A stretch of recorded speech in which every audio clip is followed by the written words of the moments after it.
Shalom Bapak Ibu Saudara, berjumpa kembali di Studio Kristen Channel. Terima kasih Bapak Ibu sudah mendukung perkembangan channel ini dengan cara subscribe, komen, dan share.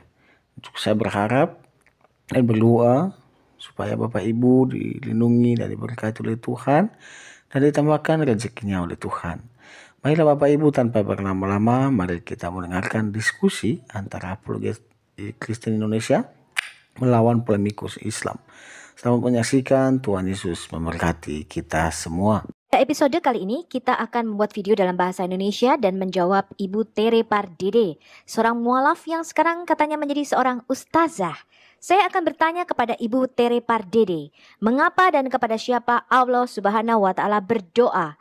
Di dalam Quran surah Al-Ahzab surah 33 ayat 56 dikatakan sesungguhnya Allah dan para malaikatnya berdoa untuk Nabi Muhammad.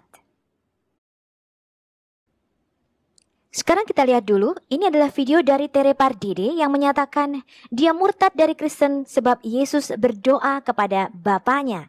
Kalau Yesus Tuhan, kenapa dia berdoa? Kita sudah menjawab di dalam video yang terpisah dari video ini. Tetapi sekarang saya mau bertanya balik kepada Ustazah Tere Pardede. Kepada siapa Allah Subhanahu wa ta'alamu berdoa? Gitu. Tapi memang sebenarnya waktu saya masih SMP, saya pernah mempertanyakan beberapa hal tentang posisi Nabi Isa di dalam Bible. Karena kan Nabi Isa yang jelas itu berdoa di Taman Getsemani, berdoa kepada Tuhan. Dan doanya Bapa kami, doa kepada Bapaknya. Dan iya, dan yang saya ingat itu surat Markus 12 yang ada 28 plus 21 itu kan jelas jawabannya bahwa yang harus disembah itu Allah yang Esa. Dan itu sesuai juga dengan hukum Taurat. Akulah Tuhan Allahmu di Keluaran 20. Jadi waktu itu ketika saya menyampaikan itu, guru agama saya dulu karena saya di kesusteran, saya guru agamanya juga suster, saya tanyakan itu. Dan ketika saya tanyakan kenapa Yesus disalib juga malah menanyakan Eloi Eloi lama sabachthani, kata suster saya kurang beriman karena mempertanyakan hal-hal yang di luar jangkauan pemikiran manusia. Sebelum saya mulai pembahasan saya membacakan dulu dari surat Roma pasal yang ke-10. Surat Roma pasal ke-10 ini sangat tepat ditujukan kepada saudara-saudara muslim kita. Paulus menulis demikian, saudara-saudara, keinginan hatiku dan doaku kepada Tuhan ialah supaya kamu, kaum muslimin, diselamatkan. Sebab aku dapat memberi kesaksian tentang kamu, kaum muslimin, bahwa kamu sungguh-sungguh giat untuk Allah, tapi tanpa pengertian yang benar. Sebab oleh karena kamu tidak mengenal kebenaran Allah dan oleh karena kamu berusaha untuk mendirikan kebenaran kamu sendiri, maka kamu tidak takluk kepada kebenaran Allah. Sebab Kristus adalah kegenapan hukum Taurat, sehingga kebenaran diperoleh tiap-tiap orang yang percaya. Inilah keselamatan itu. Sebab jika kamu mengaku dengan mulutmu bahwa Yesus adalah Tuhan, dan percaya dalam hatimu bahwa Allah telah membangkitkan dia dari antara orang mati, maka kamu akan diselamatkan. Karena dengan hati orang percaya dan dibenarkan, dan dengan mulut orang mengaku dan diselamatkan. Karena kitab suci berkata, barang siapa yang percaya kepada dia tidak akan dipermalukan. Jadi di dalam Quran, Muslim boleh saja percaya bahwa Yesus seorang nabi yang suci dan orang yang baik. Muslim boleh percaya Yesus mencelikkan mata orang buta, menyembuhkan orang lepra, bahkan membangkitkan orang mati dari dalam kubur. Tapi iblis menghalangi Muslim dari percaya kepada ketiga hal ini, yaitu bahwa Yesus adalah Tuhan, dia mati bagi dosa-dosa kita, dan pada hari ketiga dia bangkit dari dalam kubur. Sebab ketiga hal ini adalah inti dari Alkitab dan inti dari berita Injil. Sebab jika kita percaya kepada ketiga hal ini, maka kita akan diselamatkan. Dan iblis telah menghalangi Muslim untuk percaya kepada pondasi dasar kekristenan ini, yang mana mereka tidak dapat diselamatkan. Sebab Muslim menentang ketiga hal ini. Ini adalah salah satu kerja daripada iblis. Karena Allah yang satu itu adalah Tuhan dari semua orang, kaya bagi semua orang yang berseru kepadanya. Sebab barang siapa yang berseru kepada nama Tuhan akan diselamatkan. Tetapi bagaimana kaum muslimin dapat berseru kepada Yesus jika mereka tidak percaya kepada dia? Bagaimana mereka dapat percaya kepada dia jika mereka tidak pernah mendengar tentang dia? Bagaimana mereka mendengar tentang Yesus jika tidak ada yang memberitakannya? Dan bagaimana mereka dapat memberitakannya jika mereka tidak diutus? Seperti ada tertulis betapa indahnya kedatangan mereka yang membawa kabar baik atau Injil. Kita akan mulai belajar dari gelar Nabi Muhammad. Nabi Muhammad adalah satu-satunya yang bergelar Sallallahu Alaihi Wasallam. SAW. Gelar Nabi Muhammad adalah Sallallahu Alaihi Wasallam. Frasa Arabik asli setelah nama Muhammad adalah Sallallahu Alaihi Wasallam yang secara literal atau harfiah berarti Allah berdoa atasnya atau berdoa untuknya dan damai atau salam kepada Muhammad.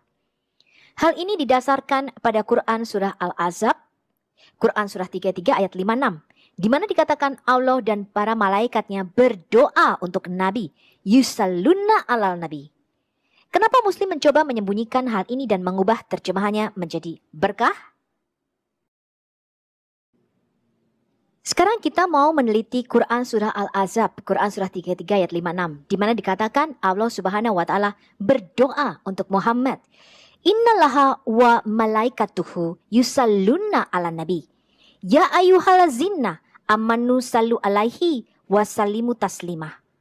Jadi Quran surah Al-Ahzab surah 33 ayat 56 berkata, sesungguhnya Allah dan para malaikatnya bersalawat atau berdoa untuk Nabi.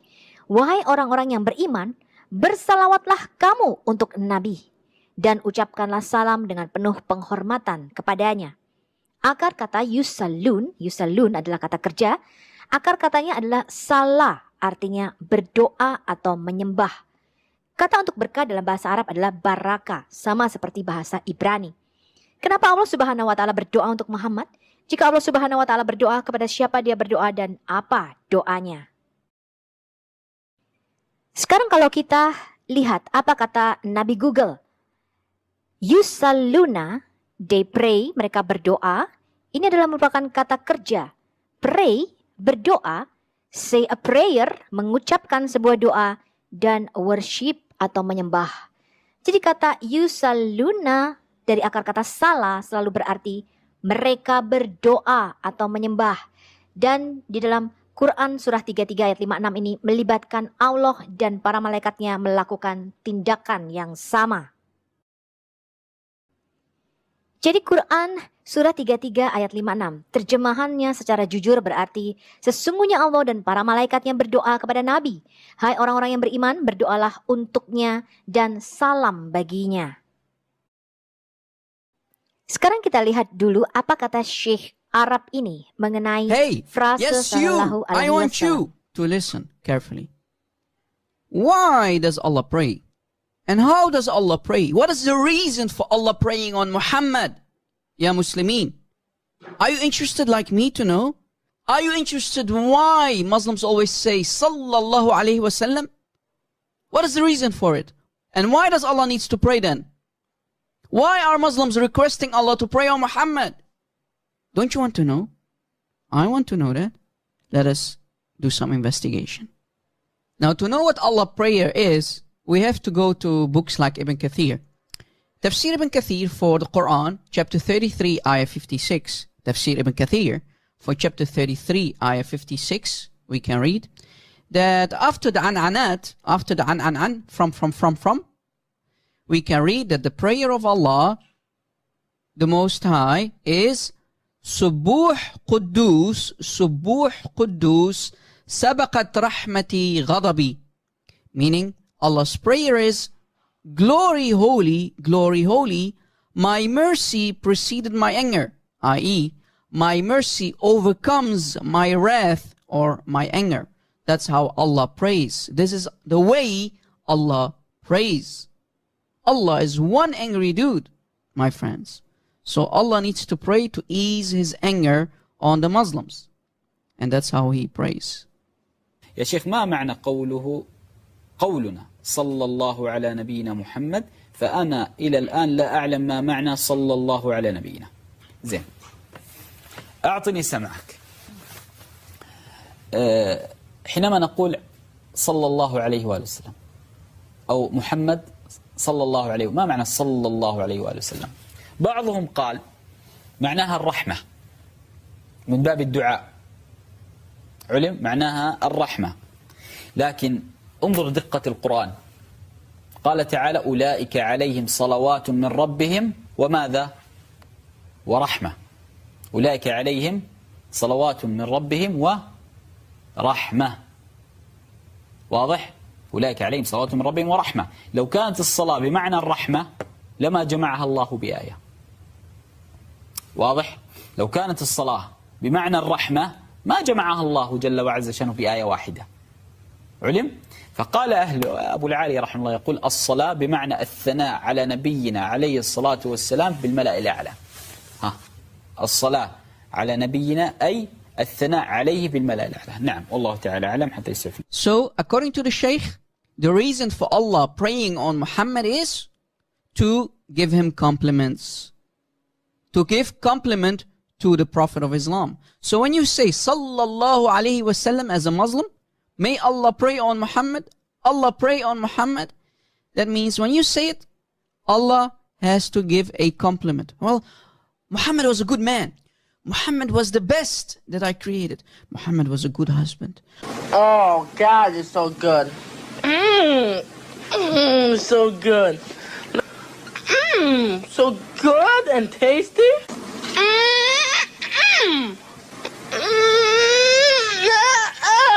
Muhammad was a good prophet. Muhammad is the best.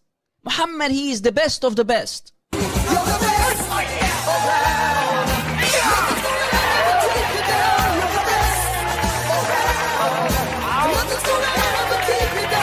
That's what Allah then has to say.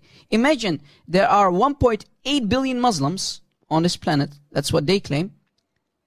That means every Muslim, when he says Sallallahu Alaihi Wasallam, Allah must say, Muhammad was a good man. Muhammad was the best. He was the best of the best. He was a good prophet. He is the best prophet. He was a good man. He was a good husband. محمد نبي جيد، محمد نبي ممتاز.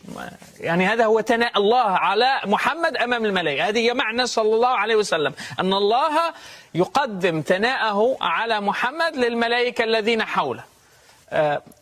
النبي محمد من أفضل الأنبياء. النبي محمد ما أعظم النبي. تخيل أن الله يمدح محمد. الكون كله الله وملائكته والناس كلهم بيمدحوا محمد. مين الله هنا؟ من هو مركز الكون هنا؟ من الذي يأخذ كل المجد إذن وكل الحمد وكل الثناء؟ رغم أن المسلمين يقولون نحن أمة موحدة ولا نشرك، في الحقيقة هم يبطنون الشرك من غير بدون شعور وهم لا يشعرون. That's what Allah needs to say. Every time a Muslim says Sallallahu Alaihi Wasallam, Allah must compliment, Allah must give tribute to Muhammad. So is the real God, Ya Muslimin. If Allah needs to compliment Muhammad all the time, whenever you say Sallallahu Alaihi Wasallam, who is the real God in Islam, Allah or Muhammad? Well, the audience can be the judge of that.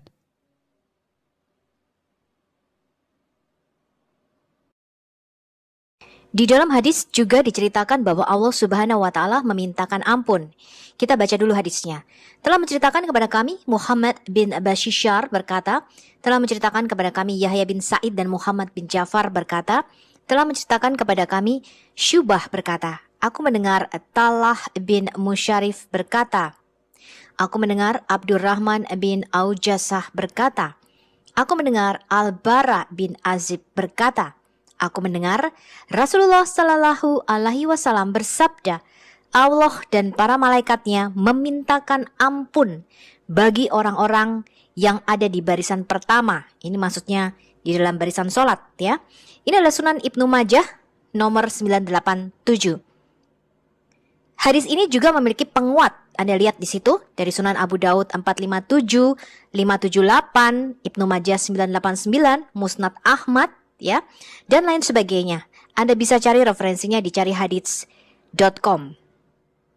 Kemudian dikisahkan juga nih, telah menceritakan kepada kami Yahya, telah menceritakan kepada kami Ibnu Layyah dari Abdullah bin Hubairah dari Abdurrahman bin Muraih Al-Kaulan. Dia berkata, aku telah mendengar Abu Qais pelayan Amru bin Al-Ash berkata, aku mendengar Abdullah bin Amru berkata, barang siapa bersalawat kepada Nabi Sallallahu Alaihi Wasallam sekali, maka Allah dan para malaikatnya akan bersalawat baginya 70 kali.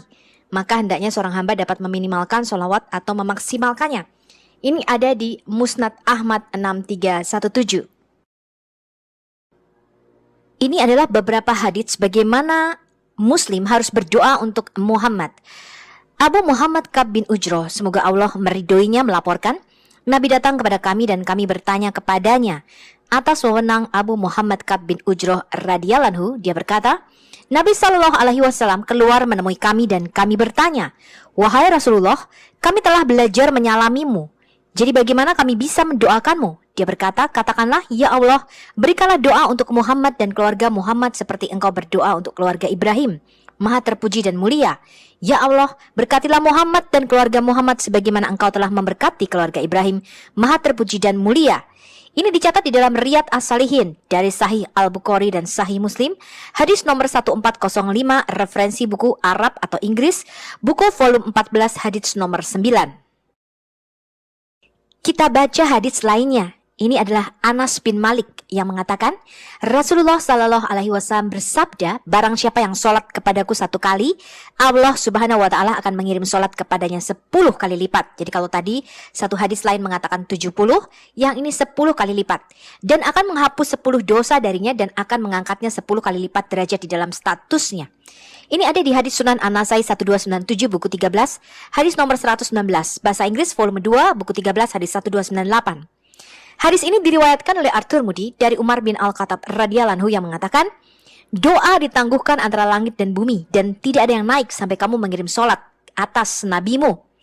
Ibnu Katsir berkata isnadnya adalah jayyid dan itu digolongkan sebagai hasan oleh Al-Albani di Sahih At-Tirmidzi. At-Tirmidzi meriwayatkan dari Fadalah bin Ubaid radhiyallahu anhu bahwa Nabi SAW berkata, jika salah satu dari kalian berdoa, biarkan dia memulai dengan memuji Allah. Maka biarkan dia berdoa kepada Nabi SAW. Baru kemudian, biarkan dia meminta apapun yang dia inginkan.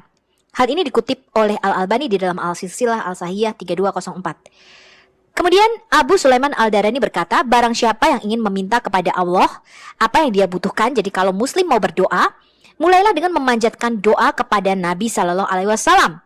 Kemudian meminta apa yang dia butuhkan. Kemudian mengakhiri doanya dengan doa untuk Nabi. Karena sholatnya kepada Nabi akan diterima dan Allah terlalu bermurah hati untuk menolak apa yang ada di antaranya. Bahkan beberapa syekh atau ustaz mengatakan bahwa muslim sebaiknya mendoakan nabinya di awal, di pertengahan, dan di akhir setiap doanya. Berdoa untuk Muhammad bisa mengampuni dosa. Kita baca dulu hadisnya. Ubay bin Ka'b radhiyallahu anhu berkata, dia mengatakan, ya Rasulullah, aku sering memohon kepada Allah untuk mengangkat derajatmu. Berapa banyak dari doaku yang harus aku curahkan untuk engkau? Kemudian Muhammad mengatakan demikian, kamu dapat mengabdikan sebanyak yang kamu inginkan. Ketika Ubay menyarankan 1/4, Muhammad berkata, lakukan apapun yang kamu inginkan, tetapi jika kamu meningkatkannya itu akan lebih baik untukmu. Kemudian Ubay menyarankan 1/2 dari doanya diabdikan untuk Muhammad. Dan Muhammad berkata, lakukan apapun yang kamu inginkan, tetapi jika kamu meningkatkannya itu akan lebih baik bagimu. Kemudian Ubay menyarankan 2/3. Dan Muhammad berkata, lakukan apapun yang kamu inginkan, tetapi jika kamu meningkatkannya itu akan lebih baik bagimu. Kemudian Ubay mengatakan seperti ini, haruskah saya mencurahkan semua doa saya, memohon Allah untuk mengangkat derajatmu? Maka Muhammad berkata, kemudian kamu akan dibebaskan dari kekhawatiranmu dan dosa-dosamu akan diampuni.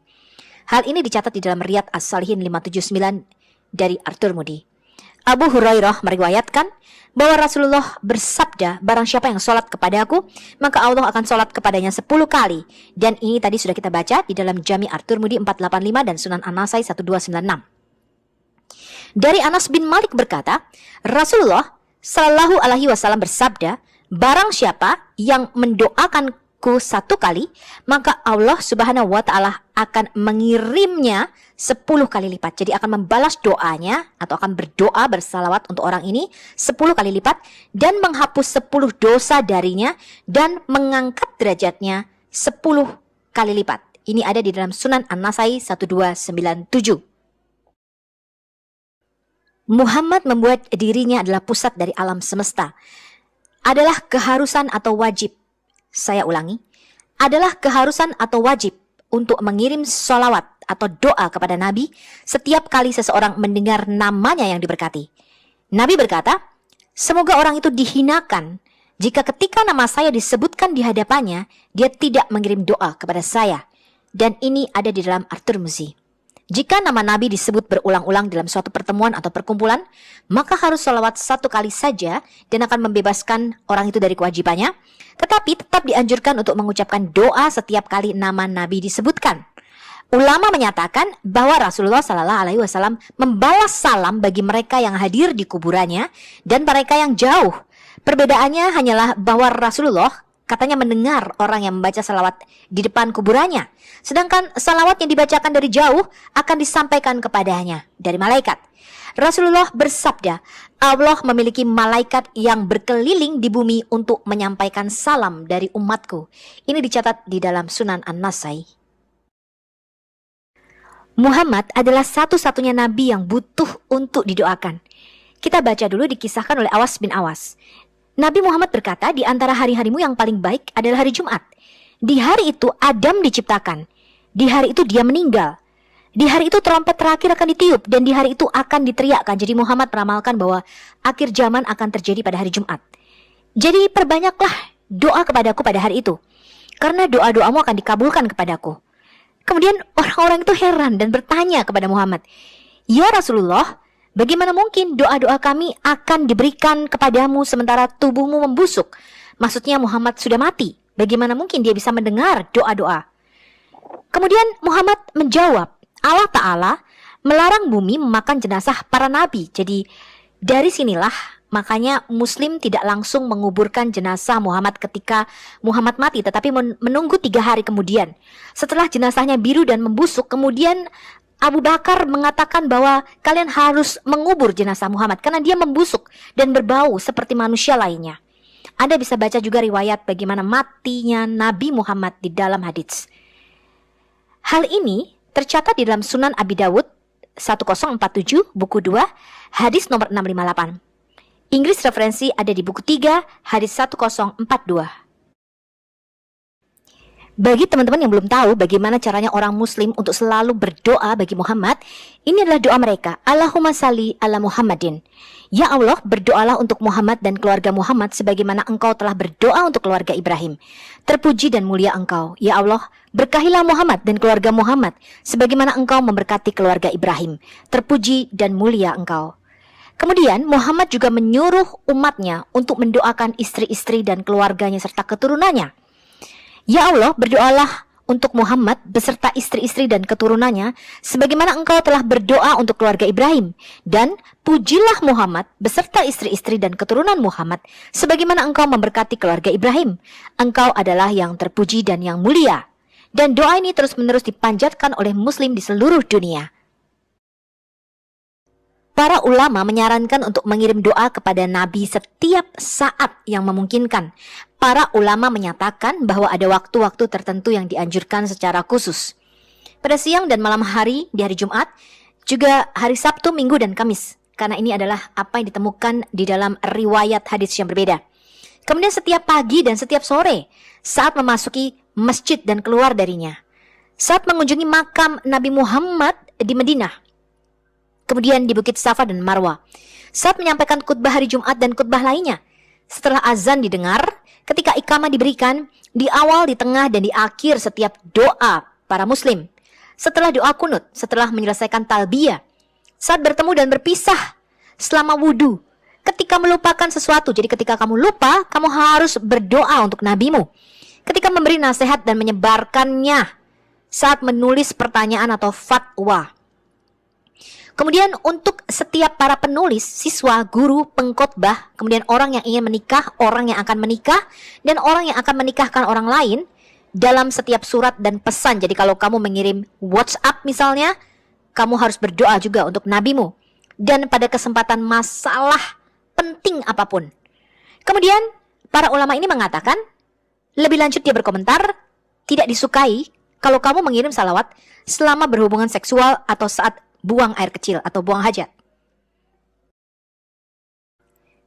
Sekarang kita lihat di Alkitab, apakah ada nabi yang minta didoakan?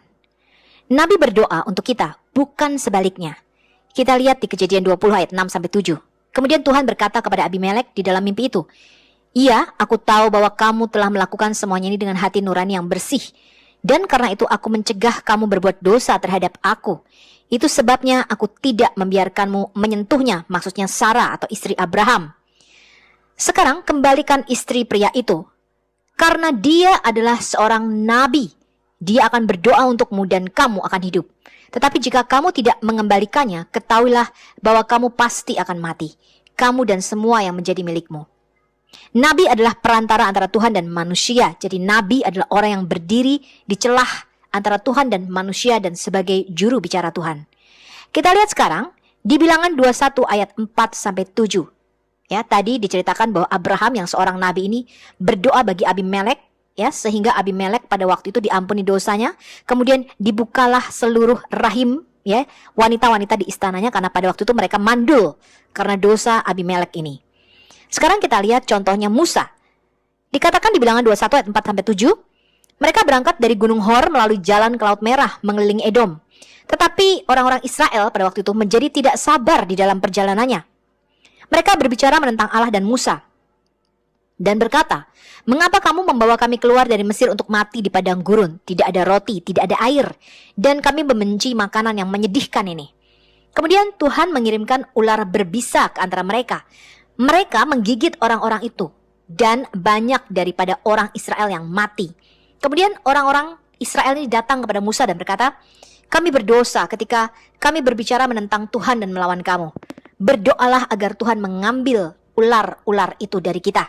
Jadi Musa berdoa untuk orang-orang Israel itu. Kita lihat lagi di zaman nabi-nabi. Ini adalah Nabi Yeremia. Yeremia 42 ayat 2. Dan mereka berkata kepada Nabi Yeremia, "Biarlah kiranya permohonan kami sampai di hadapanmu. Berdoalah untuk kami kepada Tuhan Allahmu untuk seluruh sisa-sisa bangsa ini. Sebab dari banyak orang hanya sedikit saja kami yang tinggal, seperti yang kau lihat dengan matamu sendiri." Sekarang kita lihat Nabi Samuel. 1 Samuel 12 ayat 18-19. Lalu berserulah Samuel kepada Tuhan. Maka Tuhan memberikan pada hari itu guruh dan hujan, sehingga sangat takutlah seluruh bangsa itu kepada Tuhan dan kepada Samuel. Berkatalah seluruh bangsa itu kepada Samuel, "Berdoalah untuk hamba-hambamu ini kepada Tuhan Allahmu, supaya jangan kami mati. Sebab dengan meminta raja bagi kami menambah dosa kami dengan kejahatan ini." Yesus tidak pernah meminta pengikutnya untuk berdoa baginya. Yesus berdoa untuk kita. Dia menjadi mediator dan imam besar bagi kita. Anda bisa baca di Roma 8 ayat 34, Ibrani 7 ayat 25, 1 Yohanes 2 ayat 1, bahwa Yesus bersyafaat bagi kita. Masuk akal, ya, karena Yesus sekarang hidup dan ada di surga. Jadi kita bisa melihat dari Alkitab tidak ada nabi yang pernah meminta pengikutnya untuk mendoakan mereka. Karena tidak ada nabi yang memiliki gelar sallallahu alaihi wasallam selain Muhammad. Hanya Muhammad yang memiliki gelar ini. Muslim membuat hal ini khusus bahwa Allah hanya memberikan doa kepada Muhammad. Tetapi bagi orang-orang yang cerdas, ini menjadi pernyataan yang tidak masuk akal. Ini hanyalah salah satu contoh bagaimana Muhammad membuat dirinya setara dengan Tuhan di dalam Quran. Kalau kita baca di Quran surah Al-Ahzab, surah 33 ayat 56, arti harafiahnya, sesungguhnya Allah dan malaikat-malaikatnya menghujani Nabi dengan doa.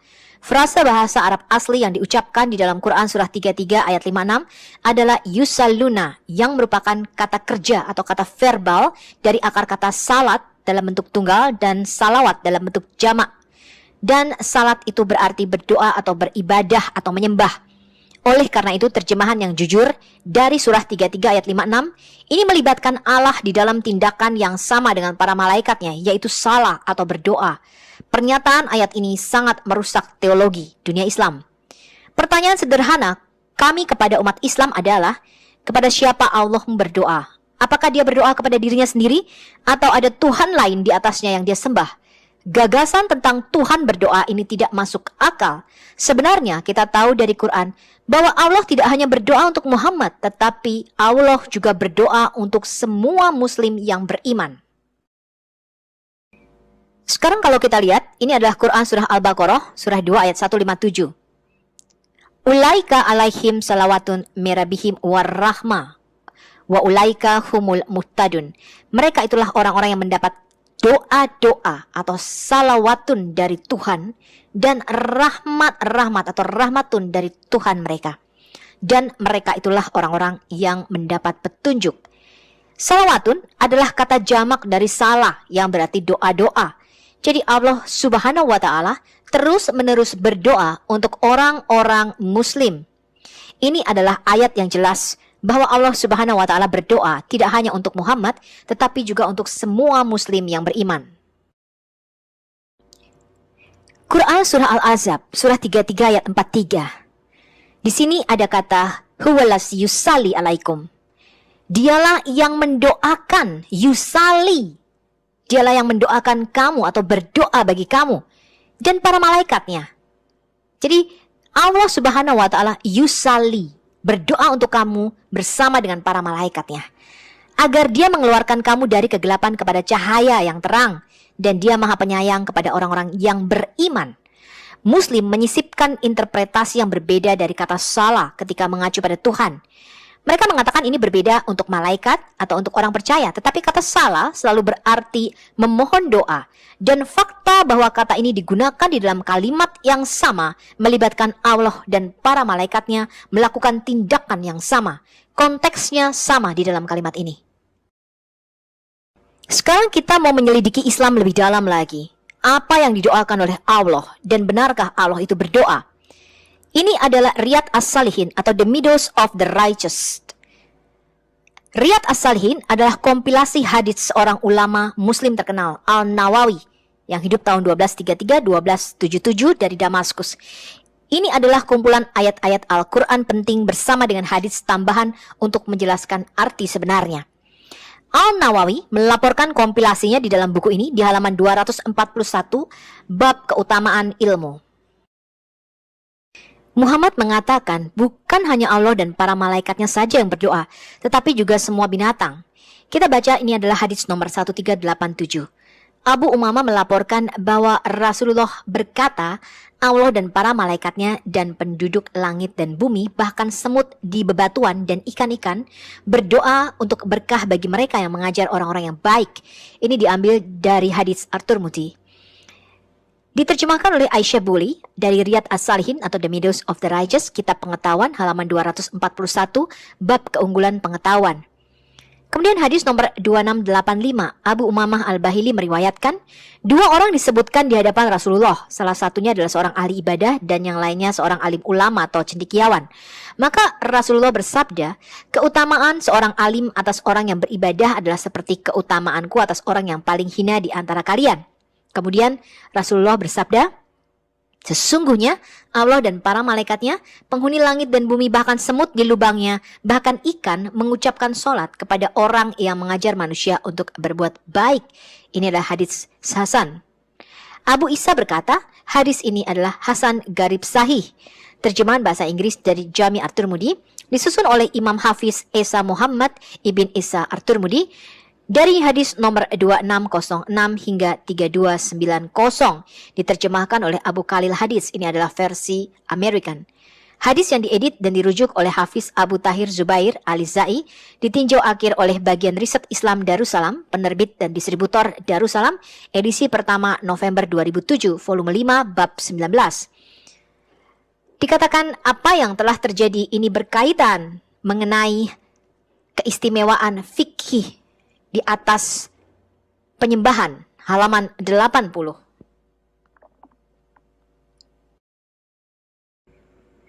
Sekarang kita baca apa kata tafsir Ibn Katsir tentang Quran surah 33 ayat 56 tentang Allah berdoa.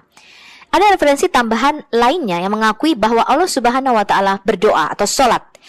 Orang Israel berkata kepada Musa, apakah Tuhanmu sholat atau berdoa? Kemudian Tuhannya memanggil Musa maksudnya, hai Musa, mereka bertanya kepadamu, apakah Tuhanmu atau Rabbmu sholat atau berdoa? Katakanlah dalam kurung kepada mereka, ya, aku sholat atau aku berdoa, dan malaikat-malaikatku atau malaikat-malaikat saya juga sholat atau berdoa untuk para nabi dan rasul saya. Kemudian Allah menurunkan ayat untuk utusannya, yaitu Muhammad. Allah dan malaikatnya berdoa untuk Nabi. Ini adalah tafsir Ibn Katsir dari Quran surah 33 ayat 56. diterjemahkan dari edisi online bahasa Arab. Kita baca dari hadits nomor 216. Bani Israel berkata kepada Musa, apakah Tuhanmu sholat? Musa berkata, takutlah kepada Allah, hai Bani Israel. Kemudian Allah berfirman, wahai Musa, apa yang dikatakan orang-orangmu atau para pengikutmu? Musa berkata, ya Tuhanku, engkau sudah tahu. Mereka berkata, apakah Robmu atau Tuhanmu itu sholat? Kemudian Allah Subhanahu wa Ta'ala berfirman, beritahu mereka, sholatku atau doaku untuk hambaku adalah agar rahmatku mendahului kemarahanku. Jika tidak demikian, maka aku akan menghancurkan mereka. Ini adalah Ibn Asakir Al-Hadits Al-Qudsiyah. Jadi ini adalah hadits Qudsi. Ya, narasi ilahi ini diterjemahkan oleh Dr. Abdul Kalikazi dan Dr. Alan Bidey. Bagian 2 Al-Itafat Al-Saniyah Bil Al-Hadits Al-Qudsiyah oleh Sheikh Zain Al-Din Abdul Rauf. Dan Anda bisa baca referensi-referensi di mana Allah itu sholat. Berikut ini adalah apa yang didoakan oleh Allah yang diambil dari Al-Sirah Al-Halabiyah karya Ibn Hisham bab tentang Isra Mi'raj. Jadi diceritakan pada waktu Muhammad Isra Mi'raj di dalam mimpinya, dia naik ke langit ke-7, kemudian Jibril mengatakan, tunggu sebentar. Allahmu atau Tuhanmu sedang sholat atau sedang berdoa. Kemudian Muhammad berkata, wahai Jibril, apakah Tuhanmu sholat? Jibril menjawab, ya. Saya berkata, maksudnya Muhammad, apa yang dia doakan atau apa yang dia katakan? Kemudian inilah yang Jibril katakan. Jibril berkata, kemuliaan kudus, Tuhan para malaikat dan roh, belas kasihanku mengalahkan murkaku. Kala wa masalatuhu, kala yakulu, sebuah kudus, Rabi al-malaikat wal ruah sebakat rahmati gadabi. Jadi apakah Allah Subhanahu wa Ta'ala berdoa di dalam Islam? Iya, itu jelas dari Quran dan hadits dan dari sumber-sumber Islam lainnya dari para ulama. Bahkan mereka memberitahu Anda apa yang Allah katakan di dalam doanya. Jadi Allah ini adalah seorang Tuhan yang pemarah, sehingga dia harus terus-menerus berdoa supaya belas kasihannya mengatasi amarahnya. Jika tidak, maka Allah akan menghancurkan umat muslim dengan kemarahannya. Sekarang kita akan cek kata salah atau sholat atau doa menurut kamus daripada Islam. Apa yang membuat ini agak menakjubkan adalah bahwa menurut sumber-sumber Islam, kata-kata salawat atau sholat mengacu pada ibadah dan pemuliaan. Ibn Al-Athir di dalam kamus bahasa Arab yang sangat terkenal, Al-Nihayah fi Gharib Al-Athar, telah menjelaskan kata salah sebagai berikut. Al-salah dan al-salawat digunakan untuk jenis ibadah tertentu. Arti kata literalnya adalah permohonan, supplication atau doa. Kadang-kadang salah disebut dengan menyebutkan salah satu atau lebih dari bagian-bagiannya. Dikatakan juga bahwa asal kata secara harafiah adalah memuliakan, dan ibadah khusus yang disebut salah, karena itu berarti memuliakan Tuhan. Ini adalah arti kata salah, 19 Mei 2001. Tetapi muslim hari ini, mereka ingin menafsirkan berbeda. Artinya ketika Allah salat, berbeda dengan malaikat salat, atau berbeda dengan kata muslim ketika mereka salat. Kalau kita melihat penggunaan kata salat atau kata salat di dalam Quran tidak pernah berarti berkat ataupun rahmat, tetapi selalu berarti penyembahan atau doa. Kata salah dan salawat, kedua kata ini digunakan di dalam Al-Quran untuk menunjukkan penyembahan atau doa yang diperintahkan untuk diberikan kepada hamba-hamba Allah. Kita baca dulu nih Al-Baqarah ayat 238. Jagalah dengan ketat dalam kurung 5 wajib as-salawat, terutama salat tengah, ya, salat wusta, yaitu salat azhar yang terbaik, dan berdirilah di hadapan Allah dengan ketaatan dalam kurung dan jangan berbicara dengan orang lain selama sholat. Dan sebagian orang Badui beriman kepada Allah dan hari akhir dan mengambil apa yang mereka keluarkan untuk persembahan yang mendekatkan mereka kepada Allah dan doa-doa Rasul atau wasalawati al-rasuli. Sesungguhnya mereka adalah persembahan bagi mereka dan Allah akan memasukkan mereka ke dalam rahmatnya. Allah Maha Pengampun, Maha Penyayang. Ini di At-Taubah ayat 99. Kemudian Di surat yang sama, ayat 103 kita baca, ambillah dari kekayaan mereka persembahan sukarela untuk menyucikan mereka dan membersihkan mereka dengan itu. Dan berdoalah atau sali untuk mereka. Doa-doamu salat taka adalah penghiburan bagi mereka. Allah Maha mendengar, Maha mengetahui. Kita baca lagi nih. Dan orang-orang yang menjaga dengan ketat salawat, ya, salat atau salawatihim, ya, doa-doa mereka dalam kurung pada waktu yang ditentukan. Jadi kalau doa atau salat itu harus pada waktu-waktu yang ditentukan. Kita baca di dalam Quran surah 23 ayat 9. Jadi kata salah di dalam Al-Quran tidak pernah berarti memberikan rahmat ataupun berkat, tetapi selalu berarti berdoa. Kitab suci Muslim, Al-Quran juga menggunakan kata salah dalam berbagai bentuknya dengan pengertian yang sama. Kita coba lihat beberapa contohnya. Kemudian para malaikat memanggilnya, maksudnya Zakaria di sini, ketika dia berdiri melaksanakan sholat di mihrab. Allah menyampaikan kabar gembira kepadamu dengan kelahiran Yahya yang membenarkan kalimat dari Allah, yaitu Nabi Isa. Panutan berkemampuan menahan diri dan seorang nabi di antara orang-orang saleh. Kita dapat membaca ini di Quran surah 3 ayat 39. Jadi sholat itu melibatkan gerakan berdiri di sini. Kemudian kita lihat, kita baca lagi Quran surah 4 ayat 102. Dan apabila engkau dalam kurung Muhammad berada di tengah-tengah mereka, lalu engkau hendak melaksanakan sholat bersama-sama mereka, maka hendaklah segolongan dari mereka berdiri dalam kurung sholat. Kemudian dikatakan, mereka yang sholat bersamamu sujud dalam kurung telah menyempurnakan 1 rakaat. Maka hendaklah mereka pindah dari belakangmu dalam kurung untuk menghadapi musuh, dan hendaklah datang golongan yang lain yang belum sholat, lalu mereka sholat denganmu. Jadi kita baca di sini melibatkan gerakan berdiri kemudian sujud. Sekarang kita baca lagi Quran surah At-Taubah ayat 84. Dan janganlah engkau dalam kurung Muhammad melaksanakan sholat untuk seseorang yang mati di antara mereka dalam kurung orang-orang munafik selama-lamanya. Dan janganlah engkau berdiri atau mendoakan di atas kuburnya. Sesungguhnya mereka ingkar kepada Allah dan Rasulnya dan mereka mati dalam keadaan fasik. Sekarang kita baca lagi. Karena dia dalam kurung dahulu tidak mau membenarkan dalam kurung Al-Quran dan Rasulnya dan tidak mau melaksanakan sholat. Ini Quran surah 75 ayat 31. Kemudian, dan mengingat nama Tuhannya lalu dia sholat. Quran surah 87 ayat 15. Sekarang kita baca lagi. Pernahkah kamu dalam kurung Muhammad melihat dia, yaitu dalam kurung Abu Jahal, yang melarang seorang hamba ketika dia sholat? Quran surah 96 ayat 9-10. Jadi gerakan sholat itu melibatkan permohonan, supplications, kemudian melibatkan gerakan seperti sujud, rukuk, dan berdiri. Sekarang kita melihat kalau sholatnya Allah itu berarti Allah memuji-muji hambanya yaitu Muhammad. Ini merupakan satu kontradiksi. Karena pujian, hormat, dan penyembahan itu hanyalah bagi Tuhan. Kita lihat di dalam Al-Quran menyatakan bahwa segala puji hanya milik Allah. Kita lihat di Quran surah 64 ayat 1. Apa yang ada di langit dan apa yang ada di bumi senantiasa bertasbih kepada Allah. Miliknya semua kerajaan dan baginya pula segala puji. Dan dia maha kuasa atas segala sesuatu. Kita lihat Al-Fatihah ayat 2-5. Segala puji bagi Allah, Tuhan semesta alam, yang maha pengasih, maha penyayang, pemilik hari pembalasan. Hanya kepada Engkaulah kami menyembah, dan hanya kepada Engkaulah kami mohon pertolongan. Jadi ini kontradiksi.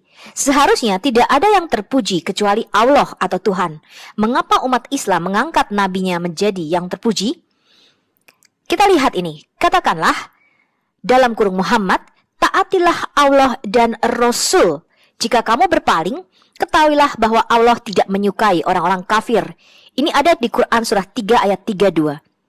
Kemudian dikatakan lagi, taatlah kepada Allah dan Rasul agar kamu diberi rahmat. Quran surah 3 ayat 132.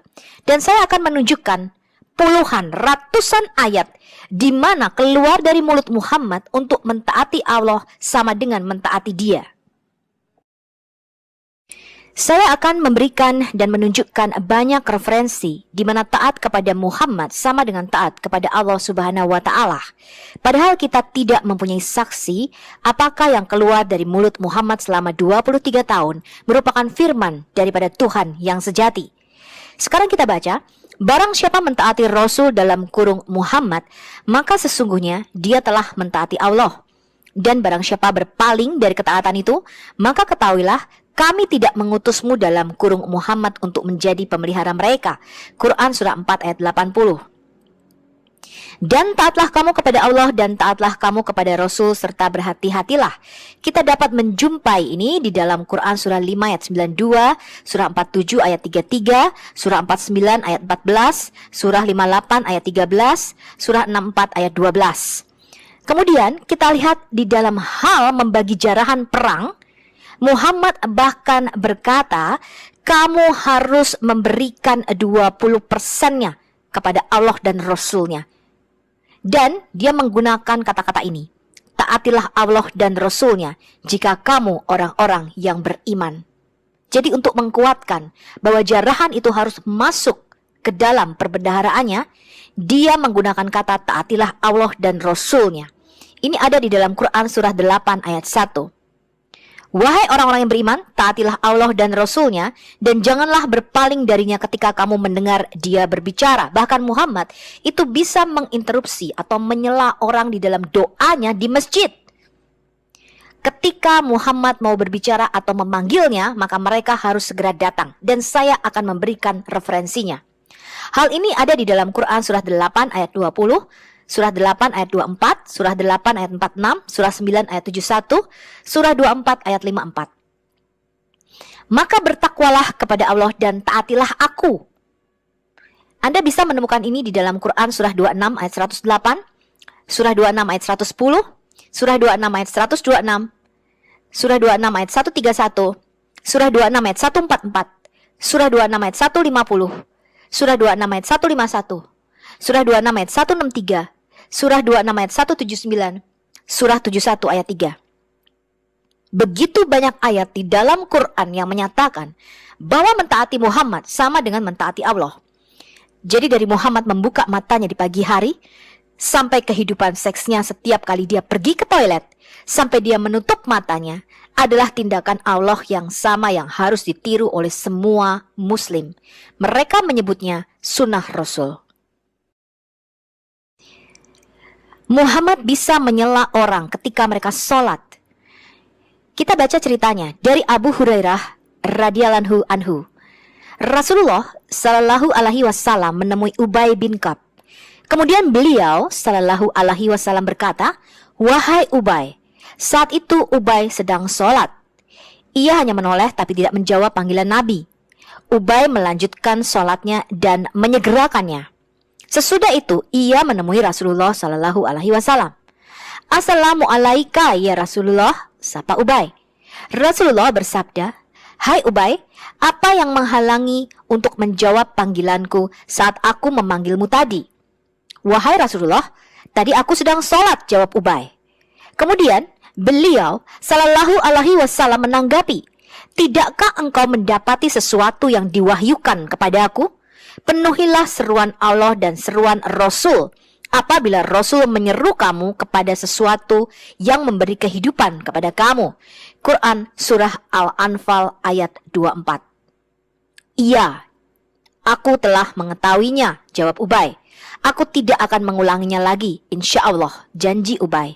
Ini ada di Sunan At-Tirmidzi, Kitab Fadail Quran, Juz 5, nomor 2875. Imam Al-Bukhari di dalam kitab sahihnya meriwayatkan sebuah hadis Rasulullah Sallallahu Alaihi Wasallam.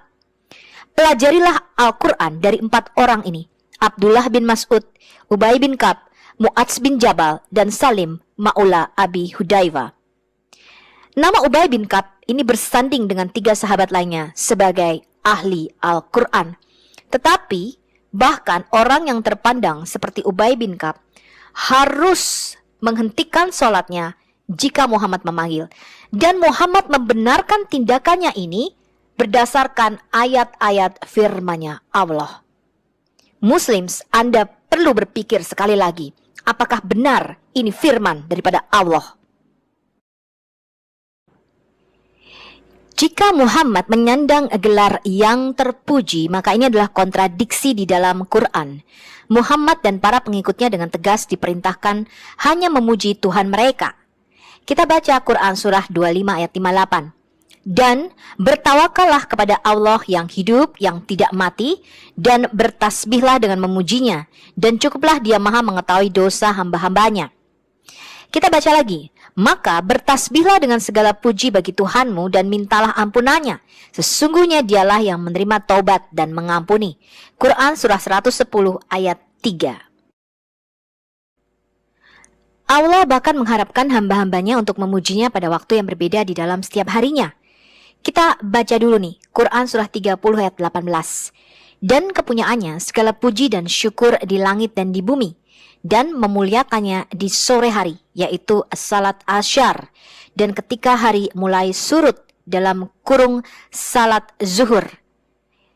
Kemudian kita baca lagi, maka bersabarlah dalam kurung wahai Muhammad, sesungguhnya janji Allah adalah benar, dan mohon ampun atas kesalahanmu, dan bertasbihlah dengan memuji Tuhanmu pada waktu asyi, yaitu pada waktu setelah tengah hari sampai matahari terbenam, dan pada waktu ibkar, yaitu waktu dari awal atau matahari terbit sampai matahari terbenam sebelum tengah hari.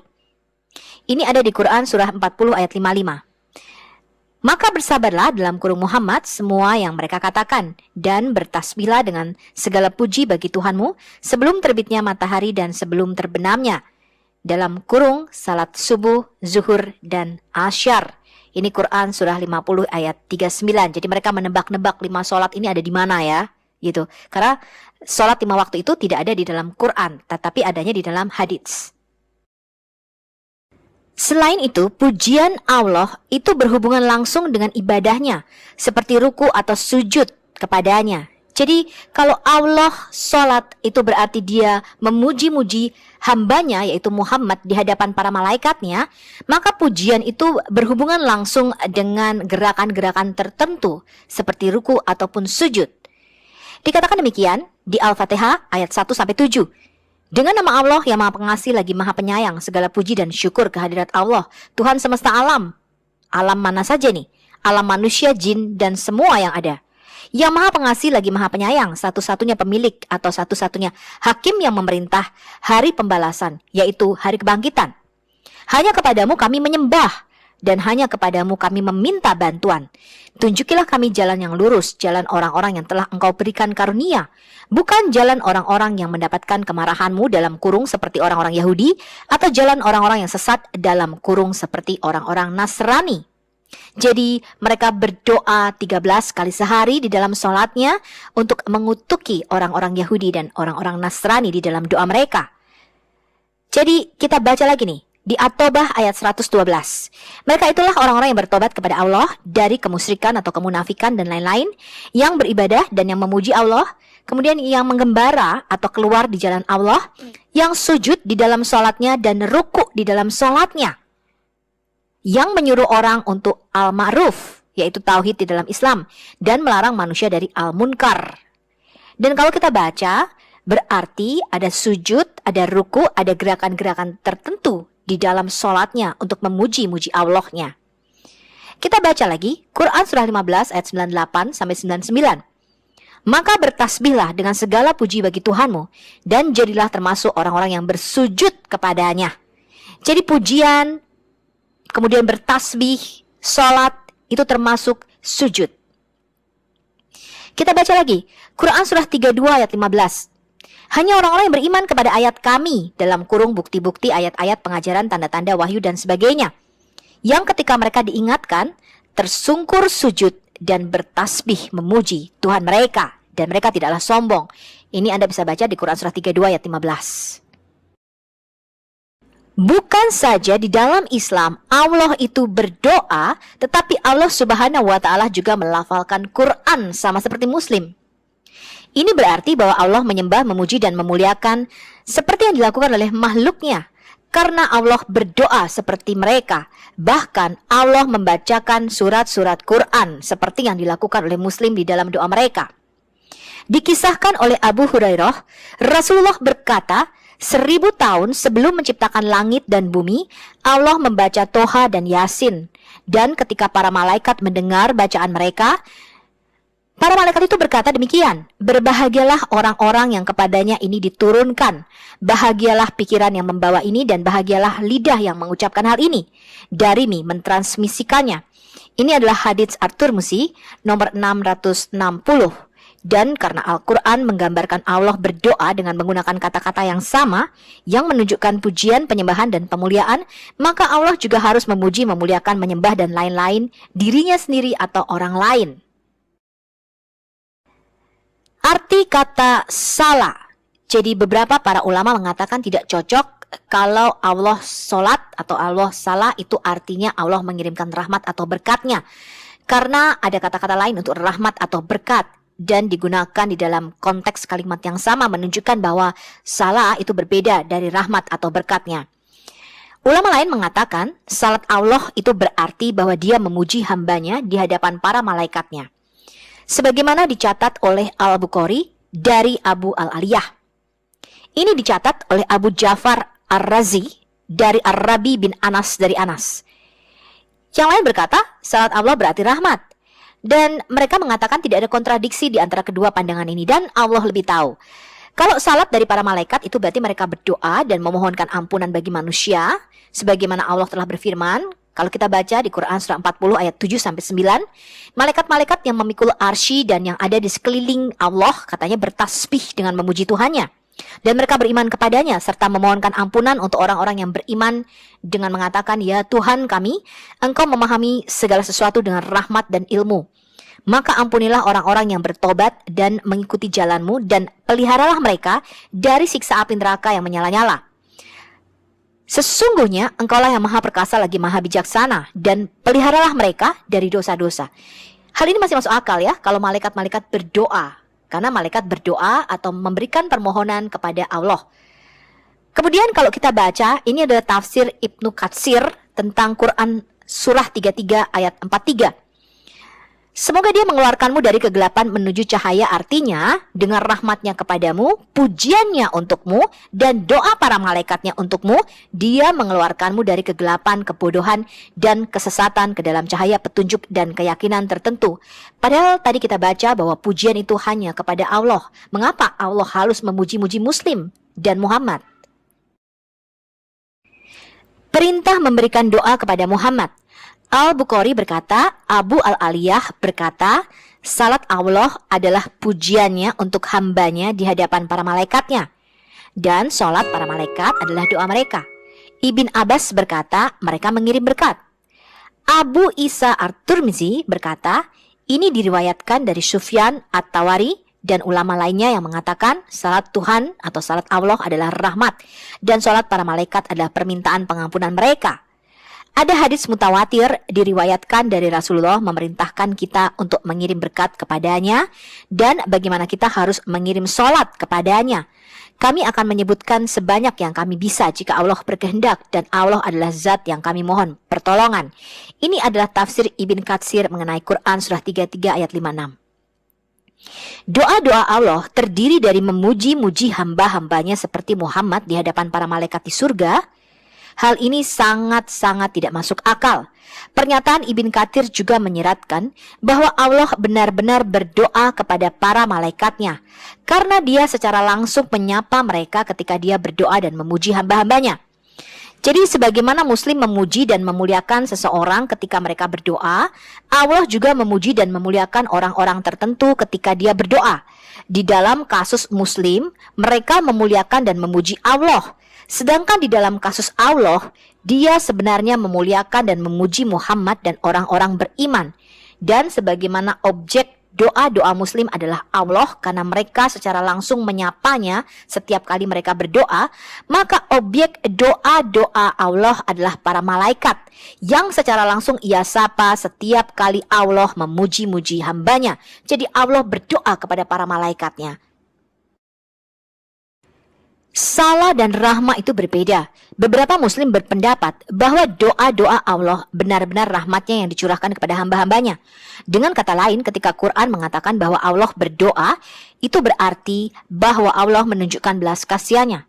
Masalahnya dengan pernyataan ini adalah bahwa kitab suci Muslim membedakan antara doa-doa Allah dan rahmatnya. Kita baca di Al-Baqarah ayat 157. Atas mereka itulah doa-doa dari Tuhannya dan rahmat. Kita baca, salawatun min rabbihim warahmatun. Jadi di sini salawat Allah dibedakan dari rahmatnya. Dan mereka itulah yang mendapatkan petunjuk. Jadi penjelasan itu tidak akan pernah berhasil. Ini seperti diakui oleh situs web Muslim berikut ini.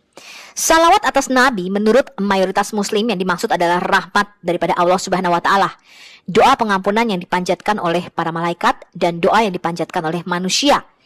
Kemudian ulama-ulama lain termasuk Abu Al-Aliyah di antara ulama sebelumnya dan Ibn Al-Qayyim di antara para ulama-ulama yang kemudian dan Ibn Utsaimin di antara para ulama-ulama kontemporer berpandangan bahwa makna salawat atas Nabi itu berarti pujian Allah di antara para malaikatnya.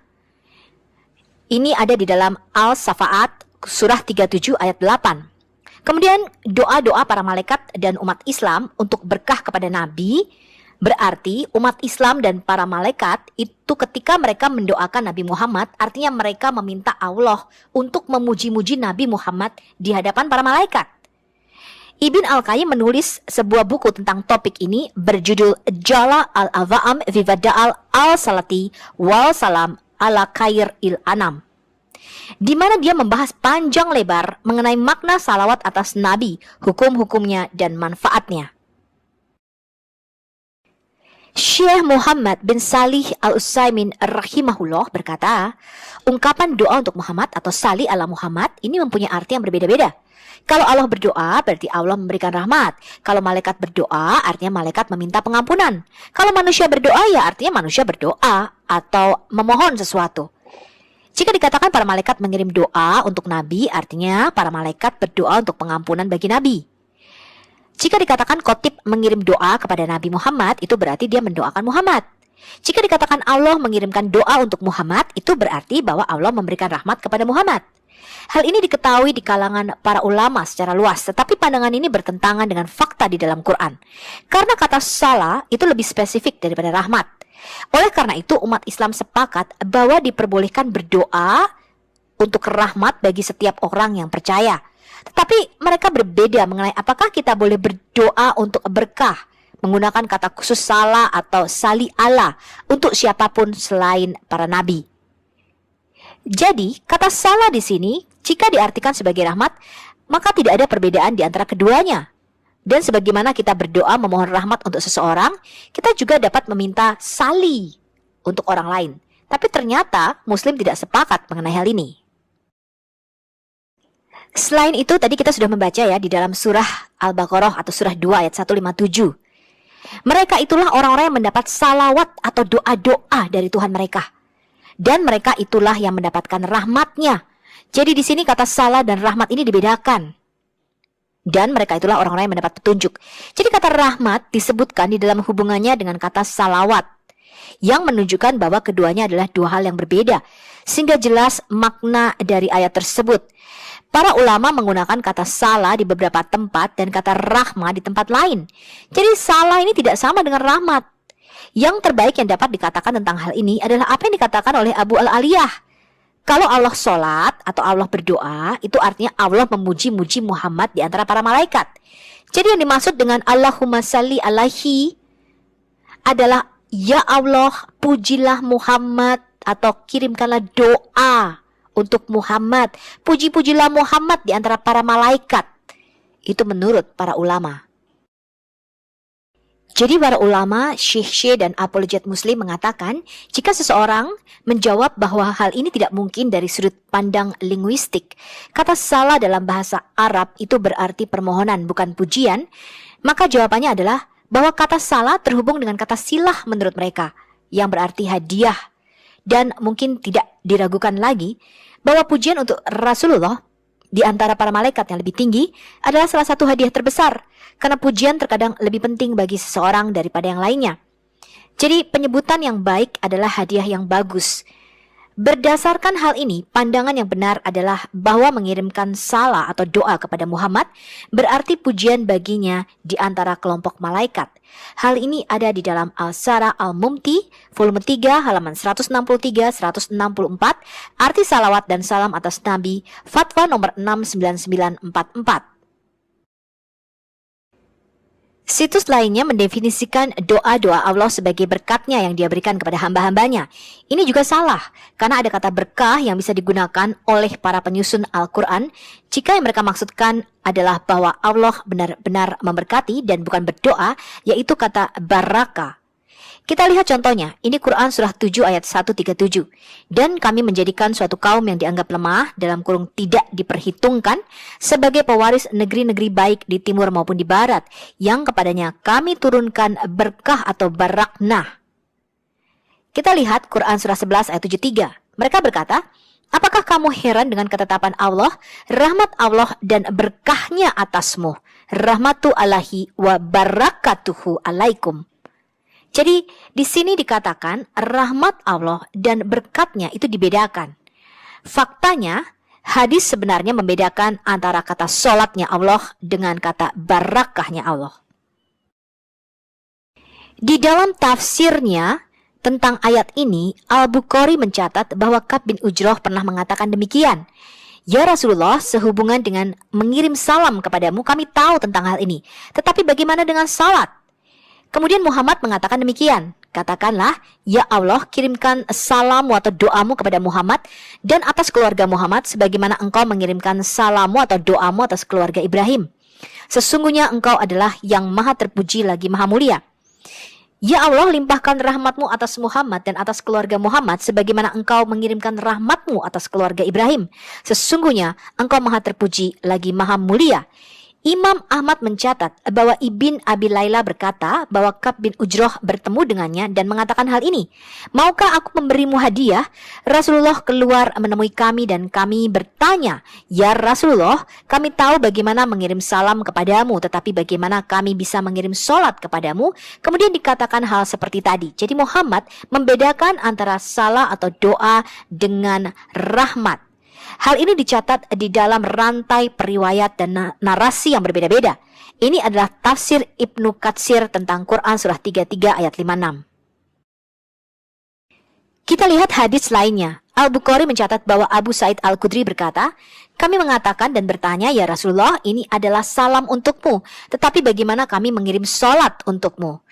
Muhammad mengatakan demikian, katakanlah, ya Allah, kirimkan salammu kepada Muhammad, hamba dan rasulmu, sebagaimana engkau mengirimkan salammu atas keluarga Ibrahim, dan limpahkan salawatmu atas Muhammad dan atas keluarga Muhammad, sebagaimana engkau limpahkan salawatmu atas keluarga Ibrahim. Abu Salih meriwayatkan bahwa Laid berkata demikian, atas Muhammad dan atas keluarga Muhammad sebagaimana engkau mengirimkan berkatmu atas keluarga Ibrahim. Ibrahim bin Hamzah mengatakan bahwa Ibn Abi Hashim dan Ad-Darawardi mengatakan bahwa Yashid, yaitu Ibn Al-Had berkata, sebagaimana engkau limpahkan salawatmu atas Ibrahim dan limpahkan salawatmu atas Muhammad dan keluarga Muhammad, sebagaimana engkau kirimkan salawatmu atas Ibrahim dan keluarga Ibrahim.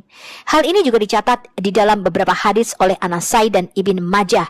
Jadi jelas di sini dibedakan antara doa dengan rahmat. Ada banyak hadis-hadis lainnya yang meriwayatkan hal yang sama. Contohnya, Imam Ahmad meriwayatkan dari Abu Humaid As-Saidi bahwa mereka bertanya, ya Rasulullah, bagaimana kami bisa mengirimkan sholat kepadamu? Kemudian Muhammad mengatakan hal yang sama. Katakanlah, ya Allah, kirimkanlah salammu kepada Muhammad dan istri-istri dan keturunannya, sebagaimana engkau mengirimkan salammu kepada Ibrahim, dan limpahkan salawatmu atas Muhammad dan istri-istri dan anak-anaknya, sebagaimana engkau mengirimkan salawatmu atas keluarga Ibrahim. Sesungguhnya engkau maha terpuji lagi maha mulia. Hadis lain mencatat demikian, bahwa Abu Mazud Al-Ansari mengatakan, ini dari Sahih Muslim, kami datang kepada Rasulullah dan kami bersama Sa'd bin Ubadah. Bashir bin Sa'd bertanya kepadanya, Allah telah memerintahkan kami untuk mengirim sholat kepadamu. Ya Rasulullah, bagaimana kami bisa mengirim sholat kepadamu? Rasulullah terdiam begitu lama sehingga kami bertanya, dia tidak menanyakan hal itu kepadanya. Lalu Rasulullah berkata demikian, katakanlah, ya Allah, Kirimkan salammu kepada Muhammad dan atas keluarga Muhammad, sebagaimana engkau mengirimkan salammu atas keluarga Ibrahim. Dan limpahkan salawatmu atas Muhammad dan atas keluarga Muhammad, sebagaimana engkau mengirimkan salawatmu atas keluarga Ibrahim di antara semua manusia. Sesungguhnya engkau maha terpuji lagi maha mulia. Dan salam itu seperti yang sudah kamu ketahui. Ini dicatat di dalam semua hadis, baik di dalam Abu Dawud, An-Nasai, At-Tirmidzi, dan Ibn Jarir. At-Tirmidzi berkata, itu hasan sahih. Di dalam narasi di atas, Muhammad membedakan antara kata salat dan barakah. Dengan demikian menunjukkan bahwa kedua kata ini tidak memiliki arti yang sama. Tadi kita sudah menyelidiki perbedaan antara kata salah dengan rahmah. Sekarang kita akan menyelidiki apakah kata salah dengan barakah sama atau berbeda. Allah menjelaskan keutamaan nabinya dengan terlebih dahulu mendoakan salawat atas Muhammad. Jadi Allah berdoa untuk Muhammad. Dan kemudian doa para malaikatnya dan memerintahkan hamba-hambanya yaitu orang-orang muslim untuk berdoa atau bersalawat dan mengirim salam untuk Nabi Muhammad. Abu Bakar bin Furak meriwayatkan bahwa salah seorang ulama menafsirkan perkataan Muhammad seperti ini. Sejuknya mataku ada di dalam sholat, artinya sholatnya Allah, kemudian sholat para malaikatnya, dan sholat semua umat muslim di dalam menanggapi perintah Allah sampai pada hari kebangkitan. Jadi doa para malaikat dan manusia adalah permohonan bagi Muhammad, kemudian doa Allah adalah rahmatnya bagi Muhammad. Dikatakan bahwa mereka berdoa, berarti mereka memohon berkah atau barakah. Namun ketika Nabi Muhammad mengajari orang-orang untuk sholat bagi Muhammad, dia membuat perbedaan antara kata sholat atau doa dengan barakah atau berkah. Dan kami akan kembali ke makna doa pada dirinya nanti. Ini diambil dari Qadiyat Musa al-Yahsubi, Muhammad Messenger of Allah, Ashifa of Qadiyat. Diterjemahkan oleh Aisyah Abdurrahman Bule, Madinah Press, Inverness, Scotland, UK 1991, cetak ulang ketiga, paperback. Bagian 1. Perkiraan nilai nabinya dinyatakan di dalam kata dan tindakan. Bab 1. Puji Tuhan dan keagungan untuknya. Bab 8. Tentang Allah memerintahkan makhluknya untuk berdoa bagi Nabi, melindunginya dan menghapus hukuman karena dia, halaman 25. Kemudian kita baca lagi nih. Dan Nabi membuat perbedaan antara kata salat atau doa dengan barakah atau berkah di dalam hadits, di mana dia mengajarkan untuk membuat doa bagi dirinya sendiri. Ini menunjukkan bahwa kedua kata ini memiliki dua arti yang berbeda. Kita lihat ini adalah bagian kedua tentang hak-hak yang dipunyai Nabi. Bab 4, sholat kepada Nabi dan meminta kedamaian untuknya. Dan kewajiban melakukannya dan keutamaannya. Bagian 1, makna sholat untuk Nabi halaman 250. Salama Al-Kindi berkata, Ali biasa mengajari kami berdoa kepada Nabi Muhammad sebagai berikut. Ya Allah yang menyebarkan bentangan datar dan menciptakan langit, limpahkan doamu yang mulia, berkatmu yang semakin bertambah dan kasih sayang kelembutanmu kepada Muhammad. Jadi Ali menyuruh Allah untuk berdoa untuk Muhammad. Ali juga mengatakan tentang doa pada Nabi di dalam ayat berikut ini. Allah dan para malaikatnya berdoa untuk Muhammad atau berdoa pada Nabi Muhammad. Quran Surah Al-Ahzab, Quran Surah 33 ayat 56. Di dalam pelayanan dan ketaatanmu ya Tuhanku, doa-doa Allah yang baik dan penyayang, para malaikat yang dekat, yang benar, para syuhada, para salihun, dan segala yang mengagungkanmu, ya Tuhan semesta alam, atas Muhammad ibn Abdullah. Ini ada di bagian keempat tentang tata cara sholat Nabi dan sholawat Nabi halaman 257. Kemudian yang menarik adalah sebagai berikut. Ibnu Mas'ud biasa berkata, bila engkau memberkati Nabi, maka perbaikilah doa untuknya. Kamu tidak tahu, mungkin hal itu akan ditunjukkan kepada Muhammad. Artinya Muhammad di dalam kuburannya bisa tahu kalau kamu berdoa untuknya. Katakanlah, ya Allah, limpahkan doa-doamu, rahmatmu dan berkatmu atas tuan atau penguasa para rasul, imam dari para yang takwa, pemimpin kebaikan dan utusan rahmat. Hal ini ada di halaman 258. Di sini kita melihat kata-kata doa, rahmat, dan berkah itu digunakan bersamaan di dalam kalimat yang sama, membuktikan secara meyakinkan bahwa kata-kata itu tidak memiliki arti yang sama. Jadi sebagaimana adanya, Allah Islam itu berdoa, memuji atau memuja, memuliakan, seperti yang dilakukan oleh makhluk-makhluknya. Yang mengejutkan, Allah sebenarnya memerintahkan umat Islam untuk memuliakan dan memuji Muhammad seperti mereka memuji Allah. Kita baca, ini ayat yang penting. Saya harap orang Kristen mencatat ayat ini. Quran Surah 48 ayat 9. agar kamu beriman kepada Allah dan Rasul-Nya dan membantunya atau menguatkannya. Wow, katanya di sini merujuk kepada Rasul-Nya, karena nggak mungkin kita menguatkan Allah, ya. Kemudian diperintahkan untuk menghormatinya dan supaya kamu dapat menyatakan keagungannya atau memuliakannya pagi dan petang. Jadi umat muslim disuruh memuliakan Muhammad pagi dan petang. Anteseden terdekat untuk semua kata ganti adalah Rasul-Nya, yang berarti bahwa umat Islam sedang dinasehati untuk tidak hanya membantu Muhammad, tetapi juga untuk menghormati dan memuliakan Muhammad siang dan malam. Pengarang ayat ini telah menulis sedemikian rupa sehingga mereka akhirnya menjadikan Muhammad sebagai objek pujian, penyembahan, dan pemuliaan. Dikatakan demikian, agar kamu manusia beriman kepada Allah dan Rasul-Nya dan memuliakannya dan menguatkannya. Ini adalah semua kata salah yang ada di dalam Quran. Musalla, salat, tusalli, yusalli, yusalluna, salu, musallina, dan sebagainya. Anda bisa baca sendiri referensinya di situ, sudah kita kasih di layar. Pemeriksaan yang cermat dari semua bagian ini menunjukkan bahwa kata-kata seperti salat, salawat, sali, dan sebagainya selalu mengacu pada permohonan atau berdoa, terutama di dalam konteksnya menyembah kepada Allah. Quran tidak pernah menggunakan kata-kata ini untuk berarti berkah atau rahmat. Oleh karena itu, kecuali ada beberapa alasan kontekstual yang kuat untuk menyarankan sebaliknya, kita harus berasumsi bahwa ketika kata-kata yang sama ini digunakan untuk merujuk kepada Allah, ini berarti bahwa Allah juga sedang beribadah dan berdoa. Hal ini menjadi semakin jelas ketika kita mempertimbangkan teks-teks Quran berikut ini. Dialah, maksudnya Allah Subhanahu wa Ta'ala, yang berdoa atau yusali untukmu dan malaikatnya juga, untuk mengeluarkanmu dari kegelapan menuju cahaya, karena Dia adalah penyayang bagi orang-orang yang beriman. Quran Surah Al-Ahzab ayat 43. Kita baca di ayat 56-nya di Quran surah yang sama.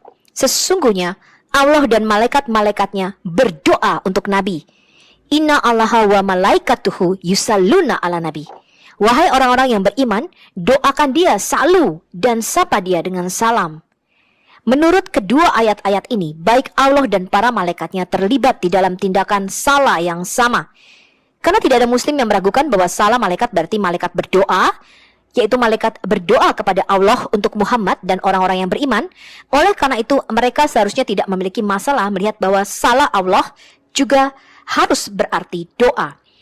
Adalah murni angan-angan dari pihak muslim yang ingin berargumentasi bahwa salah atau salawat Allah tidak dan tidak dapat berarti bahwa Allah berdoa, tetapi benar-benar mengacu pada berkah atau rahmat yang Dia turunkan. Ketika di dalam kedua ayat ini, Quran surah 33 ayat 43 dan 56 menerapkan kata salah untuk Allah dan malaikatnya di dalam konteks yang sama persis. Fakta bahwa salah digunakan untuk Allah dan para malaikatnya di dalam konteks yang sama menyangkal pernyataan bahwa kata tersebut berubah makna, sehingga dalam kaitannya dengan Allah salah benar-benar berarti berkat atau rahmatnya yang Dia berikan. Sedangkan mengacu pada malaikat itu berarti mereka berdoa, karena konteksnya sama, artinya juga harus sama. Oleh karena itu, seperti halnya ketika malaikat salah berarti bahwa malaikat berdoa, demikian juga Allah salah harus berarti bahwa Allah juga berdoa dan beribadah. Tidak ada jalan lain di sekitar fakta ini. Lihatlah setiap tulisan dan prasasti di dalam Islam, dan Anda akan membaca nama Allah sejajar dan ditulis bersama dengan nama Muhammad. Mahmud Al-Sadani, seorang jurnalis Mesir terkenal, menulis sebuah artikel kritis di Al-Musawar, majalah mingguan Mesir yang diterbitkan pada tanggal 9 Agustus 1996, di mana dia menulis, pada hari ulang tahun Rasulullah dalam kurung Muhammad, saya mendengarkan pesan Jumat di televisi Arab. Pembicaranya adalah seorang pemuda. Katanya dengan berlinang air mata melihat kemunduran umat Islam di zaman ini. Satu-satunya penyebab kematian umat Islam di zaman ini adalah karena mereka tidak memuliakan Tuhan atau penguasa dari semua ciptaan, yaitu Muhammad bin Abdullah. Sebagaimana mereka harus memuliakan Rasul yang mulia ini, yang merupakan awal dan akhir dari semua ciptaan. Kaum muslim awal, jadi pengikut-pengikut Muhammad, biasa memuliakan Nabi sampai meminum air kencingnya. Dengan demikian, ayat-ayat seperti di dalam Quran Surah Al-Ahzab ayat 56 dapat memimpin dan telah mengarahkan banyak muslim untuk mendewakan dan menyembah Muhammad. Bapak Ibu, kita sudah dengar debat ini dan mari kita merenungkan firman Tuhan dan menyimak firman Tuhan dengan baik. Semoga firman Tuhan yang senantiasa memberkati, menguatkan kita. Mari kita merenungkan firman Tuhan di dalam Kisah Para Rasul pasal yang kedua, ayat 1 sampai ayatnya yang ke-30. Begini bunyi firman Tuhan. Pentakosta. Ketika tiba hari Pentakosta, semua orang percaya berkumpul di satu tempat. Tiba-tiba turunlah dari langit suatu bunyi seperti tiupan angin keras yang memenuhi seluruh bumi, seluruh rumah di mana mereka duduk. Dan tampaklah kepada mereka lidah-lidah seperti nyala api yang bertebaran dan hinggap pada mereka masing-masing. Maka penuhlah mereka dengan Roh Kudus, lalu mereka mulai berkata-kata dalam bahasa lain seperti yang diberikan oleh Roh itu kepada mereka untuk mengatakannya. Waktu itu di Yerusalem diam orang-orang Yahudi yang saleh dari segala bangsa di bawah kolong langit.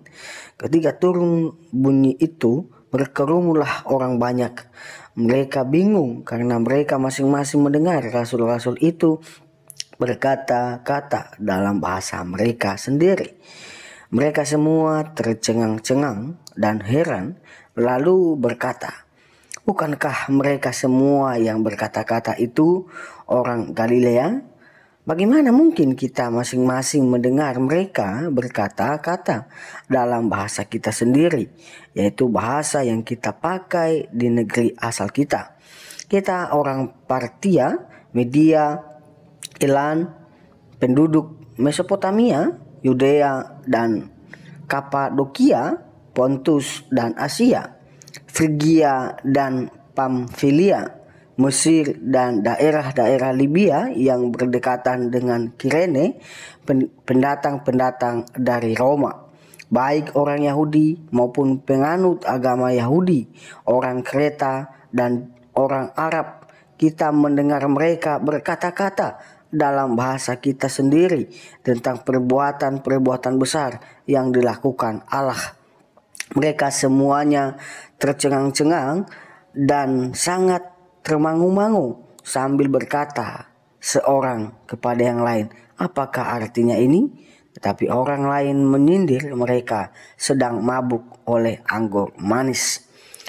Khotbah Petrus. Maka bangkitlah Petrus berdiri dengan ke-11 rasul itu, dan dengan suara nyaring ia berkata kepada mereka, "Hai kamu orang Yahudi dan kamu semua yang tinggal di Yerusalem, ketahuilah dan camkanlah perkataanku ini. Orang-orang ini tidak mabuk seperti yang kamu sangka, karena hari baru pukul 9, tetapi itulah yang difirmankan Allah dengan perantaraan Nabi Yoel akan terjadi pada hari-hari terakhir. Demikian firman Allah, bahwa aku akan mencurahkan rohku ke atas semua manusia, maka anak-anakmu laki-laki dan perempuan akan bernubuat, dan terunan-terunanmu akan mendapat penglihatan, dan orang-orangmu yang tua akan mendapat mimpi. Juga ke atas hamba-hambaku laki-laki dan perempuan akan kucurahkan rohku pada hari-hari itu, dan mereka akan bernubuat. Dan aku akan mengadakan mujizat-mujizat di langit dan tanda-tanda di bawah bumi, darah dan api dan gumpulan-gumpulan asap. Matahari akan berubah menjadi gelap gulita dan bulan menjadi darah, sebelum datangnya hari Tuhan, hari yang besar dan mulia itu. Dan barang siapa yang berseru kepada nama Tuhan akan diselamatkan. Hai orang-orang Israel, dengarlah perkataan ini yang aku maksudkan, ialah Yesus dari Nazaret, seorang yang telah ditentukan Allah dan yang dinyatakan kepada kamu dengan kekuatan-kekuatan dan mujizat-mujizat dan tanda-tanda yang dilakukan oleh Allah dengan perantaraan Dia di tengah-tengah kamu. Seperti yang kamu tahu, Dia yang diserahkan Allah menurut maksud dan rencananya telah kamu salibkan dan kamu bunuh oleh tangan bangsa-bangsa durhaka. Tetapi Allah membangkitkan Dia dengan melepaskan Dia dari sengsara maut, karena tidak mungkin Ia tetap berada dalam kuasa maut itu. Sebab Daud berkata tentang Dia, "Aku senantiasa memandang kepada Tuhan, karena Ia berdiri di sebelah kananku. Aku tidak goyah.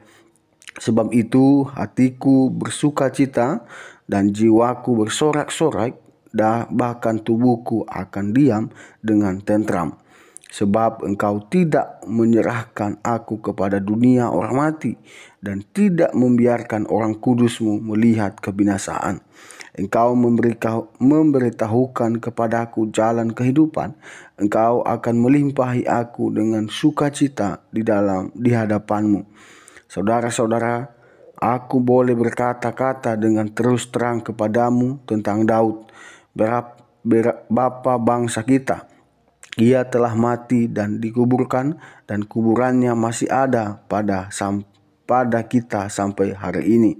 Tetapi ia adalah seorang nabi, dan ia tahu bahwa Allah telah berjanji kepadanya dengan mengangkat sumpah bahwa ia akan mendudukan seorang dari keturunan Daud sendiri di atas tahtanya.